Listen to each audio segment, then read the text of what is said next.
Hey guys, what's up? Welcome back here to another edition of Middle Mondays, and thanks for joining us for this week's edition from the unfamiliar setting of a hotel room here on Kentucky Lake instead of the tackle room. Down here practicing for the 200 Series tournament. Start practicing tomorrow for it.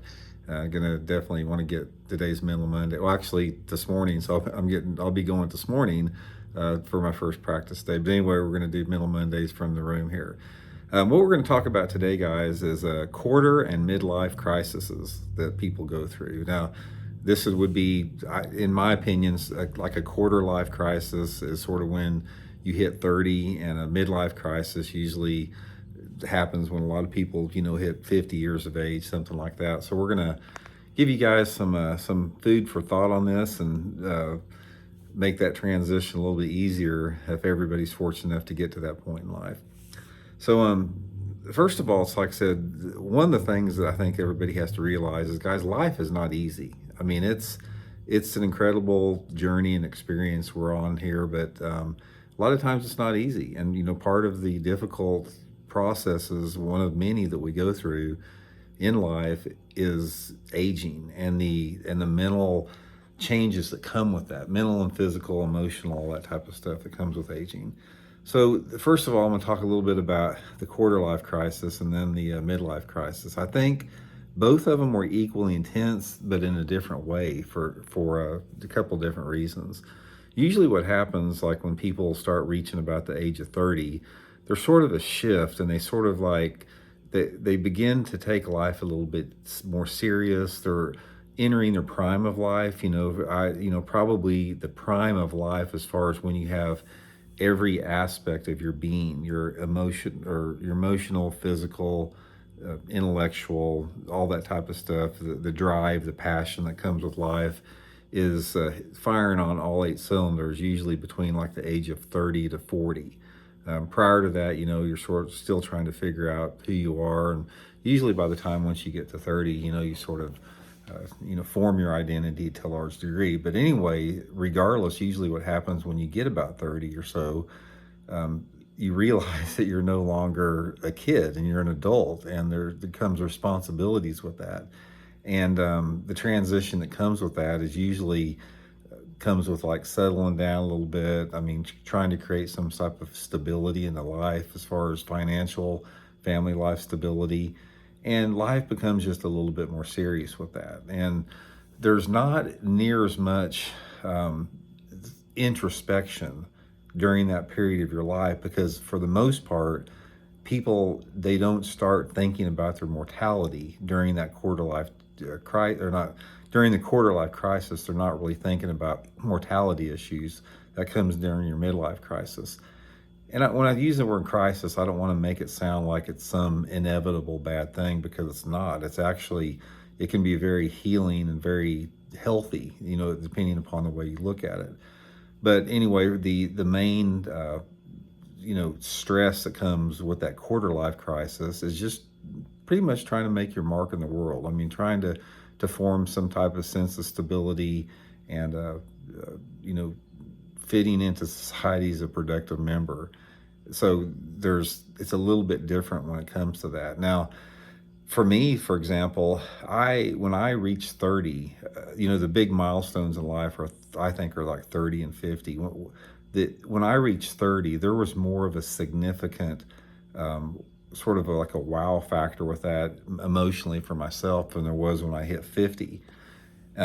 A lot of that realizes, I mean, when you go from your 20s to your 30s, it's almost like you say, well, I'm a full-grown adult now. I'm no longer like, in school or, trying to work my way up. I'm a full-blown adult. So there comes a little bit of a shift in your mentality with that. But the real one, and the one that a lot of people sort of struggle with even more, is more of the midlife crisis. When people start, hitting that anywhere between, 45 to 55 year range. Because once you start reaching your 40s, especially like your mid 40s, that is when sort of like instinctively you start thinking about your own mortality a little bit. I mean, you're halfway through your life if you're fortunate enough to live into your 80s, you're halfway through your life at that point.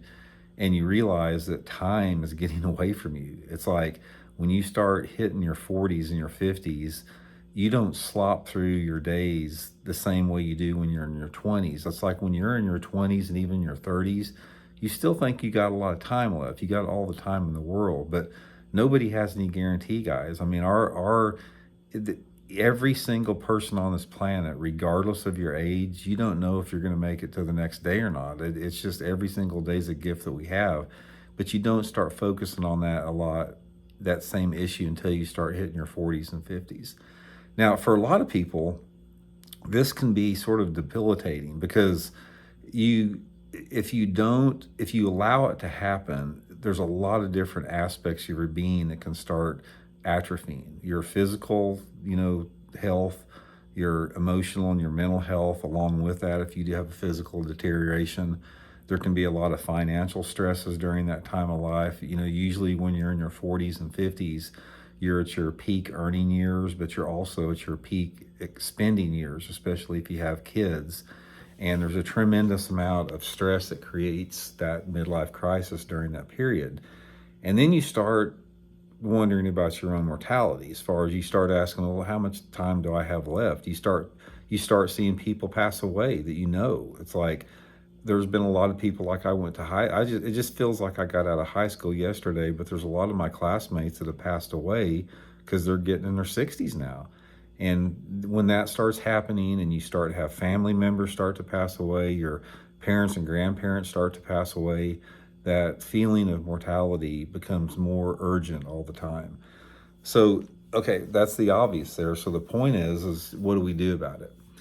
I'll give you guys some tips and advice here to sort of, cushion the blow a little bit and sort of look at it a different way. Um, let's talk a little bit about the quarter. When you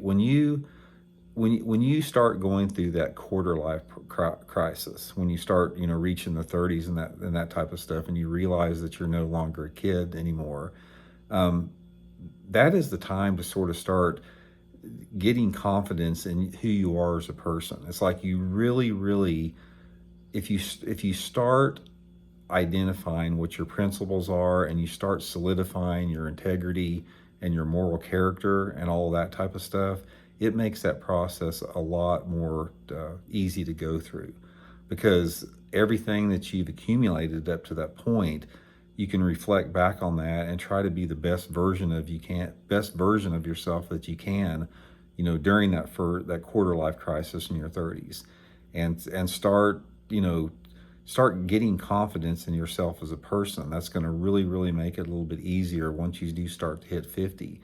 Now, once you start hitting that 50-year-old range, that 45 to 55-year-old range, guys, one of the most important things you can do right off the bat, we'll talk about your physical well-being. Your transition into older age, to being an elderly person, and as you grow older each year, your transition physically that also reflects emotionally and mentally on you is going to be so much more better and easy if you take care of yourself. Now, when you're talking about taking care of yourself, you're talking about keeping your body in good shape, eating well, which is difficult for all of us, and having some concern, for just your well-being in general, because a lot of people, they haven't thought about that much. Maybe they still smoke and drink, they drank too much. Maybe they have a processed food diet. Maybe they never ever work out. And all of that other stuff that comes with that, if you don't take care of yourself physically, it's going to multiply the emotional and mental anxiety that comes with getting older.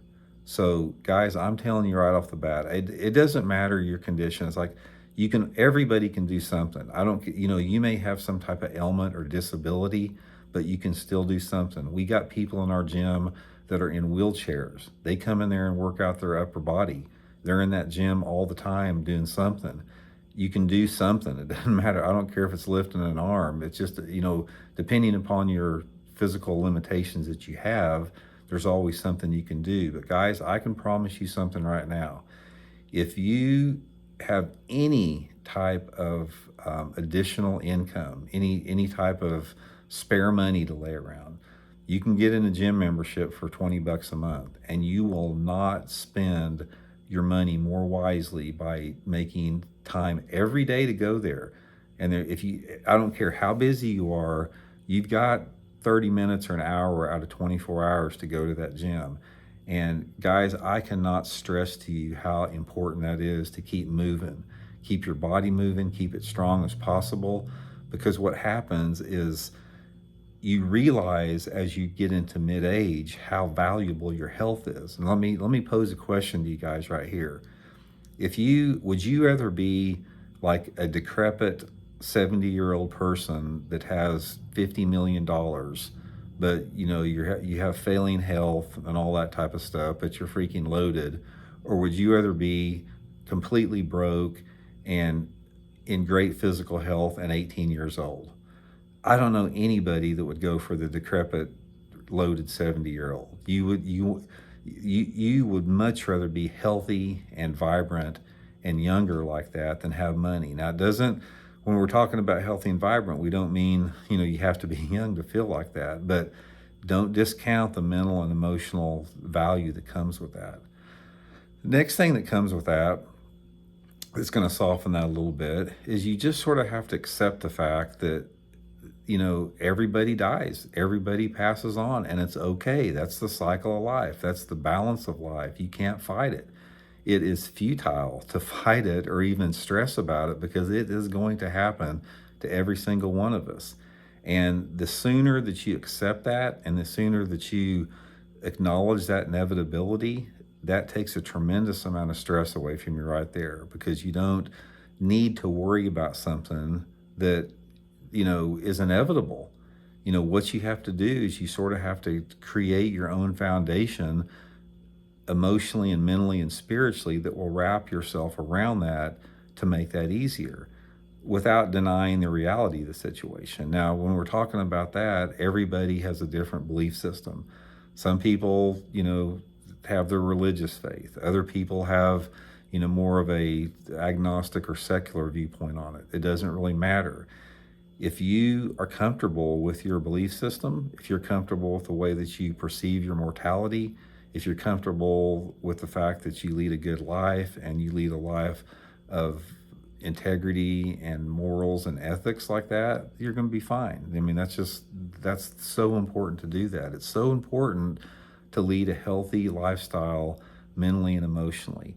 And what I mean about that, it's not, we have challenges every single day that challenge that, because I don't care if you're the most enlightened spiritual monk that's living on some mountaintop in the Himalayas, you don't have to worry about that. But you can consider yourself, moral and ethical, full of integrity, and full of faith or whatever. But when you're have a house full of kids and financial stresses, and you're arguing with your boss, or your wife's not happy with you, your husband's not happy with you, there's things in life that will really, knock people down with that. So you sort of have to remember that at all times, to just do the best that you can. And with the other part of the aging process that comes with that midlife crisis is you have to graciously accept what that process is. Now, one of the things that I think that does not benefit anybody out there is to fight it, is to sort of fight that inevitable process.